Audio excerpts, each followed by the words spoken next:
नमस्कार दोस्तों, एक नई वीडियो के साथ मैं आज आपके सामने उपस्थित हूँ। आज हम पढ़ेंगे फ्लूइड्स। फ्लूइड मतलब जानते हैं क्या होता है? वो चीज़ जो बहती है। फ्लूइड मतलब पानी, वाटर। फ्लूइड मतलब एयर।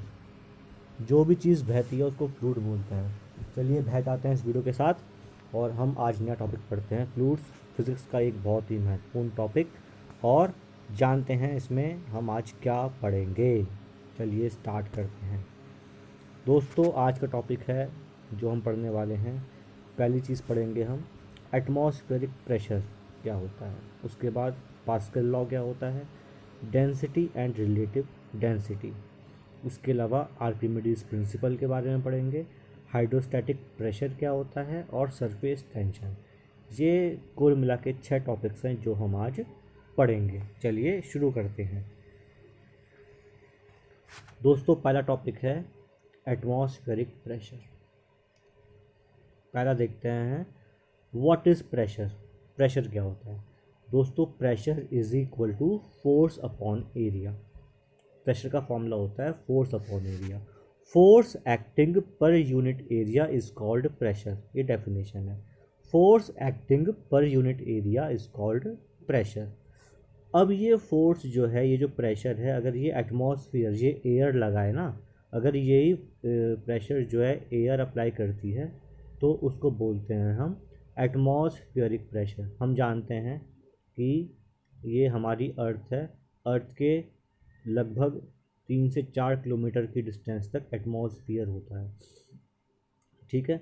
तो एटमॉस्फेयर की वजह से हमारे ऊपर, एटमॉस्फेयर में क्या क्या होता है? एटमॉस्फेयर में एयर होती है। एयर में बहुत सारी गैसेस होती हैं। फॉर एग्जांपल नाइट्रोजन होती है, ऑक्सीजन होती है, कार्बन डाइऑक्साइड होती है, आर्गन होती है। ये सब गैसेस के अंदर होती हैं। तो these gases have some weight. इनमें कुछ वेट होता है। ये हमारे ऊपर होती हैं। तो ये जो गैसेस हैं, ये जो एटमॉस्फेयर है, जो प्रेशर अप्लाई करती है अर्थ पर, that pressure is called atmospheric pressure. That pressure is called atmospheric pressure. आपको समझ में आया क्या होता है एटमॉस्फेरिक प्रेशर? ठीक है। चलो अब थोड़ा समझ लेते हैं। इसकी एप्लीकेशन पे जो है कुछ क्वेश्चन भी पूछते हैं। एटमॉस्फेरिक प्रेशर कहाँ ज़्यादा कहाँ कम होता है? तो दोस्तों, जैसे ही हम ऊंचाई पर जाएंगे तो एटमॉस्फेरिक प्रेशर कम होता है। ठीक है। इसीलिए कहते हैं कि भाई पहाड़ों पर सब्जी बनने में देर लगती है। पहाड़ों पर जाते हैं तो नाक से खून आ सकता है। क्यों? क्योंकि पहाड़ों पर गए हैं हम, तो ऊंचाई पर गए हैं। ऊंचाई पर गए हैं तो मतलब वहाँ पर एटमॉस्फेरिक प्रेशर कम है। एटमॉस्फेरिक प्रेशर कम हुआ तो उसको बैलेंस करने के लिए जो हमारे बॉडी के अंदर ब्लड फ्लो कर रहा है वेंस में, वो प्रेशर बढ़ गया। और वो प्रेशर जब बढ़ेगा तो ब्लड बाहर निकल के आएगा थ्रू नॉस्ट्रल्स। ठीक है। तो ये कुछ बातें हैं एटमॉस्फेरिक प्रेशर से रिलेटेड जो हमें मालूम होनी चाहिए। इस पर बेस्ड क्वेश्चंस पूछ लिए जाते हैं। चलो दोस्तों, अगला टॉपिक देखते हैं क्या है इसके बाद। Pascal's law. पास्कल एक साइंटिस्ट थे। उन्होंने क्या बताया? सपोज़ ये एक बीकर है। ये एक बीकर है, इसमें लिक्विड है। लिक्विड मतलब कोई भी फ्लूइड हो सकता है, वाटर, अल्कोहल, एनीथिंग। तो सपोज़ ये 2 पॉइंट हैं इसके अंदर, ये ए है और ये बी है। दोनों सेम लेवल पर हैं। ठीक है। हॉरिजॉन्टली दोनों सेम लेवल पर हैं। तो इन दोनों पॉइंट पर प्रेशर लिक्विड का सेम ही होगा। This is Pascal law. इन दोनों पॉइंट पर जो लिक्विड का प्रेशर है ऊपर से, वो सेम होगा। It is Pascal law. या फिर या फिर ए पॉइंट है, एक पॉइंट ऊपर सी दे रखा है। तो इन दोनों पॉइंट के बीच में जो डिफरेंस होगा प्रेशर का, सपोज डेल्टा पी मान लेता हूँ। यहाँ डी पॉइंट है। ये सी और डी सेम लाइन में है, ए और बी सेम लाइन में है। ठीक है। तो जो ए सी के बीच में प्रेशर डिफरेंस होगा वही बी डी के बीच में प्रेशर डिफरेंस होगा। एक बार और सुनो। जो प्रेशर डिफरेंस ए सी के बीच में होगा वही प्रेशर डिफरेंस बी डी के बीच में होगा। ये भी पास्कल ने ही हमें बताया था। ये भी पास्कल ने ही हमें बताया था। पास्कल ने हमें बताया कि ए और बी पर जो प्रेशर होगा वो सेम होगा, सी और डी पर जो प्रेशर होगा वो सेम होगा, ए सी के बीच में जो प्रेशर डिफरेंस है वो सेम होगा, बी और डी के जो बीच में प्रेशर डिफरेंस है वो भी सेम होगा। This is pass. मैं समझता हूँ आपको समझ में आया होगा। चलो अगला टॉपिक देखते हैं, डेंसिटी एंड रिलेटिव डेंसिटी। पहले डेंसिटी देखते हैं। इसका फॉर्मूला होता है D is equal to mass upon volume. ध्यान रखना, इसका फॉर्मूला होता है mass upon volume. Density is equal to mass by volume. Unit क्या हो जाएगी इसकी दोस्तों? मास की यूनिट होती है किलोग्राम, मास की किलोग्राम और वॉल्यूम की मीटर क्यूब। मास की किलोग्राम और वॉल्यूम की होती है मीटर क्यूब। ये फॉर्मूला है डेंसिटी का। ठीक है, तो डेंसिटी अगर हम देखें तो जो है mass per unit volume is called density. अगर वॉल्यूम 1 कर दें हम तो जो मास है वही डेंसिटी कहलाती है। देखो दोस्तों, डेंसिटी किसी भी ऑब्जेक्ट की चेंज नहीं होती। फॉर एग्ज़ाम्पल मैं बात करूँ, सोना मेरे पास है, उसकी डेंसिटी अगर आप 1 ग्राम ले रहे हो तो भी डेंसिटी वही रहेगी, आप 10 किलो ले रहे हो तो भी डेंसिटी वही रहेगी। आप कॉपर 50 ग्राम लो तो भी डेंसिटी कॉपर की वही रहेगी, आप 100 ग्राम लो तो भी डेंसिटी वही रहेगी। मास अलग अलग होगा भाई। 50 ग्राम और 100 ग्राम में मास का डिफरेंस तो है, ये ग्राम में जो बोल रहा हूँ दिस इज़ मास। मास तो अलग अलग होगा लेकिन डेंसिटी सेम रहती है, किसी भी ऑब्जेक्ट की डेंसिटी चेंज नहीं होती।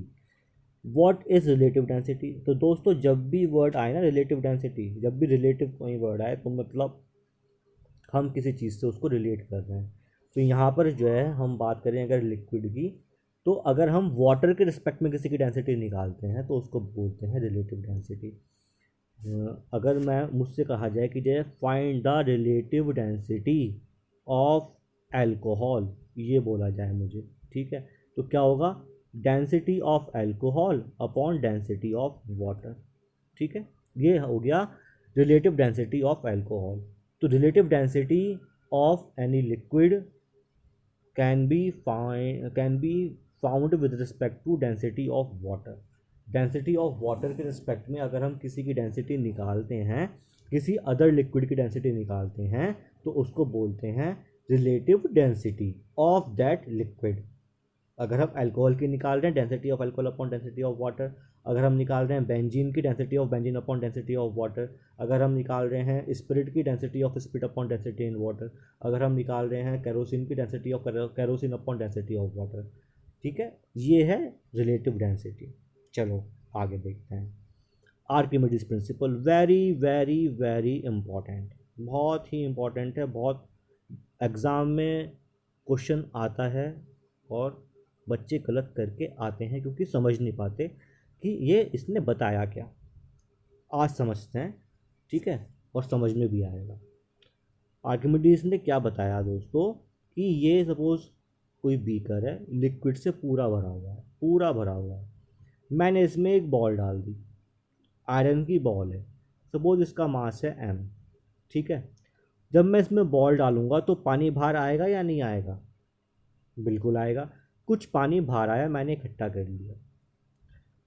इसका वेट जो है सपोज़ भार, भार जो है इस ऑब्जेक्ट का वेट जो है क्या था? mg था। अंदर भी mg होगा, पानी के अंदर भी mg रहेगा? नहीं ना, कम हो जाएगा ना।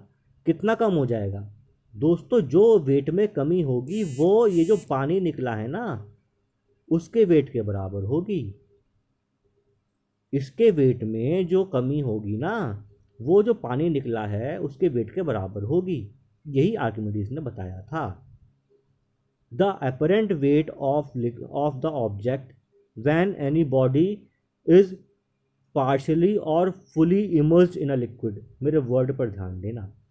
When any body is partially or fully immersed in a liquid, then there is a change in weight of that object. That change is equal to the weight of the liquid displaced by that object. That change in the weight of an object is equal to the liquid displaced by that object. ये Archimedes का principal है। बात समझ में आई? Example से समझाता हूँ, अच्छे से समझ में आएगी, कोई टेंशन वाली बात नहीं है। सपोज़ ये एक बीकर है, एक ऑब्जेक्ट है बाहर रखा हुआ, इसका सपोज़ वेट है 10 न्यूटन। ये पानी से भरा हुआ, मैंने अंदर डाल दिया। अब मैंने इसको दोबारा नापा अंदर, तो इसका वेट आया 8 न्यूटन। ठीक है, पानी बाहर निकला होगा, एक बीकर में कलेक्ट किया मैंने, उसका वेट नापा तो वो आया 2 न्यूटन। आई बात समझ में? तो दोस्तों अगर मैं 8 और 2 को ऐड करूँगा तो 10 के बराबर आएगा या नहीं आएगा? तो यही तो आर्किमिडीज ने कहा था कि अगर कोई ऑब्जेक्ट है, एयर में ऑब्जेक्ट है, उसको आप पानी में डालोगे तो वो कुछ पानी डिस्प्लेस करेगा। जो पानी वो डिस्प्लेस करेगा उसका जो वेट होगा उतना ही वेट कम होता है ऑब्जेक्ट के अंदर से। ठीक है, जब पानी के अंदर है वो। That is Archimedes principal.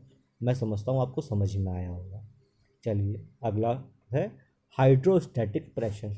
Hydrostatic pressure ये क्या चीज़ है भाई? हाइड्रो मतलब पानी, स्टैटिक मतलब जब पानी रुका हुआ है, और उसका प्रेशर। एक बीकर है, बीकर में पानी भरा हुआ है, इसके तलवे, ये जो तल है, ये जो बेस है, बेस पर जो ये लिक्विड प्रेशर अप्लाई कर रहा है that is called hydrostatic pressure. दोस्तों हाइड्रो मतलब पानी, स्टैटिक मतलब रुका हुआ है, और उसका प्रेशर। डायनेमिक, हाइड्रोडायनेमिक प्रेशर नहीं कह रहा, हाइड्रोडायनेमिक होता तो बहती हुई नदी का प्रेशर जो लग रहा है बेस पर। हाइड्रोस्टैटिक मतलब जब पानी रुका हुआ है और अब जो ये प्रेशर अप्लाई कर रहा है बेस पर, that is called hydrostatic pressure. कितना होगा? अगर ये हाइट h मान लेता हूँ मैं, डेंसिटी वाटर की रो है और ग्रेविटी g, तो h rho g is the hydrostatic pressure. एक बार लिख के दिखाता हूँ मैं आपको। मैंने कहा भाई hydrostatic pressure P is equal to क्या होगा? अगर बीकर की हाइट h है, डेंसिटी जो है वो रो है, डेंसिटी ऑफ वाटर इज रो। एक सिंबल है, फिजिक्स में सिंबल बहुत यूज़ करते हैं, ग्रीक सिंबल। तो rho is density of water and g is gravity. तो ये जो एच रो जी आपको दिखाई दिया है, दिस इज़ हाइड्रोस्टैटिक प्रेशर। बात समझ में आई? चलो आगे देखते हैं। Surface tension. दोस्तों कभी आपने देखा, कभी एक्सपेरिमेंट किया होगा कि एक बीकर है, उसमें लिक्विड है, और इस पर हमने सुई तैराई है, निडल तैराई, तैरती है। ठीक है, तैरती है। कभी आपने देखा है कि जब मच्छर तालाब के ऊपर तैरते हैं, ठीक है, अगर आप उसमें हलचल पैदा कर दो वो डूब भी जाते हैं।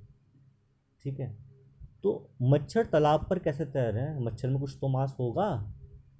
ठीक है, और अगर आपको नहीं समझ में, मतलब जो ये एक्सपेरिमेंट लग रहा है कि मैं वैसे बता रहा हूँ, सही नहीं है। तालाब में मच्छर अगर तैर रहे हैं और उसमें आप साबुन का पानी डाल दो, वो वहीं, या गंदा पानी डाल दो जिसमें साबुन मिली भी हो, तो वो डूब जाएंगे, मच्छर सारे के सारे डूब जाएंगे। ठीक है, ये सब चीज़ क्यों हुई?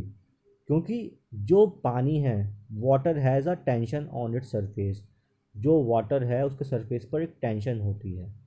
ठीक है ना, तो उसको बोलते हैं सरफेस टेंशन।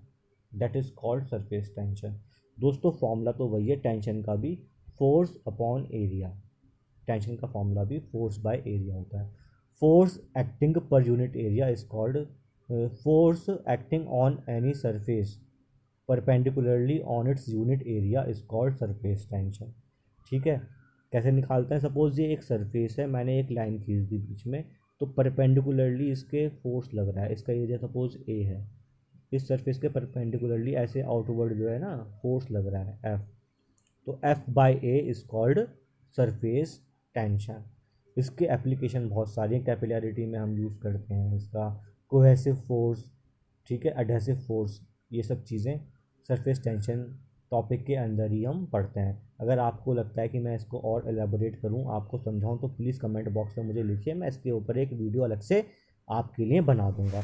लेकिन सरफेस टेंशन क्या होता है वो मैंने बता दिया, इतना सरफेस टेंशन होता है, उसका एप्लीकेशन मैंने आपको बताया कि क्या क्या एप्लीकेशन इसके अंदर होते हैं। चलिए आगे देखते हैं।